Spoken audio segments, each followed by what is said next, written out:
They RTV app వార్తల్ని క్షణాల్లో చదివే అవకాశం ఉంటుంది. ఒక న్యూస్ పేపర్, ఒక టెలివిజన్ ఛానల్ మీ చేతుల్లో ఎప్పుడూ ఉంటాయి. ఆ బాధలన్నీ చూసినోళ్ళం కాబట్టి కాంగ్రెస్ ప్రభుత్వం, కాంగ్రెస్ నాయకులు ఈ రోజు మొదలు ఈ ప్రభుత్వం ఇయ్యాల్సింది ఇందిరమ్మ ఇండ్లు. నాడు కాంగ్రెస్ ప్రభుత్వం రాజశేఖర రెడ్డి గారి ప్రభుత్వమే ఇచ్చింది. మళ్ళా మధ్య వచ్చిన పాలకులు మనల్ని మర్చిపోయినరు, పట్టించుకోలే. వాళ్ళు మరి వాళ్ళ జేబులు మరి నింపుకునే కార్యక్రమం చేసిండ్రు. అడ్డగోలు ప్రాజెక్టులు కట్టిండ్రు, కూలిపోయే ప్రాజెక్టులు కట్టిండ్రు, అవసరం లేని కార్యక్రమాలు చేసిండ్రు. మరి అవసరమయ్యే పనులైతే చేయలే, వాళ్ళ జేబులు నింపుకునే కార్యక్రమం చేసిండ్రు, మర్చిపోయారు మనం.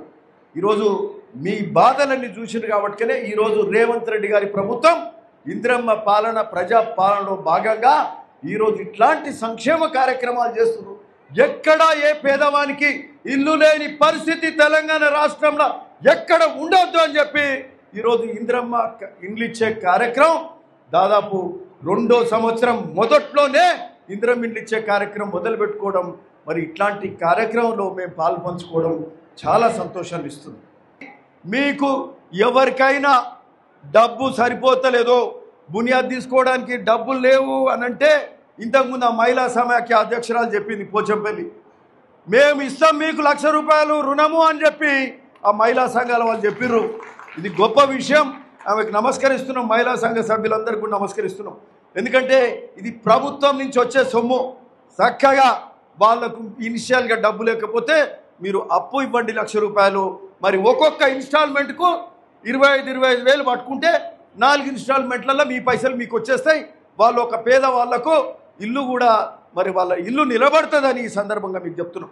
అందువిధంగా మరి ఇక్కడ మొత్తం కలిపి దాదాపు 700 ఇండ్లు ఈ పోచంపల్లి మండలం టౌన్లోనే ఇచ్చే కార్యక్రమం జరుగుతుందంటే ఇది చాలా గొప్ప కార్యక్రమంగా భావిస్తున్నాం. చాలా సంతోషం. ఎందుకంటే ఈరోజు ఈ మధ్య కాలంలో మీరు చూస్తూ ఉన్నారు, మండలం టౌన్లోనే ఇచ్చే కార్యక్రమం జరుగుతుందంటే ఇది చాలా గొప్ప కార్యక్రమంగా భావిస్తున్నాం.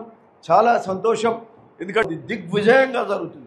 ఈరోజు గొప్పగా గర్వంగా చెప్పగలుగుతాం, ఈ రాష్ట్రంలో అతి గొప్ప సంక్షేమ కార్యక్రమం కాంగ్రెస్ ప్రభుత్వం చెప్పింది చేస్తుందంటే ఇది సన్నబియ్యం కార్యక్రమం అని కూడా ఈ సందర్భంగా చెప్తాం. అంటే మనం మేనిఫెస్టోలో పెట్టలే, ఇది చేస్తామని చెప్పలే, చెప్పకుండా కూడా మీ సమస్య తెలుసుకొని సన్నబియ్యం ఇచ్చే కార్యక్రమం చేస్తున్నామంటే ఇది చాలా గొప్ప కార్యక్రమం అని కూడా చెప్తున్నాం. సన్నబియ్యమే కాక మరిన్ని వీడియోస్ కోసం ఛానల్ ని సబ్స్క్రైబ్ చేయండి. లేటెస్ట్ అప్డేట్స్ కోసం వాట్సాప్ ఛానల్ ని ఫాలో చేయండి. అండ్ లింక్ డిస్క్రిప్షన్ లో ఉంది.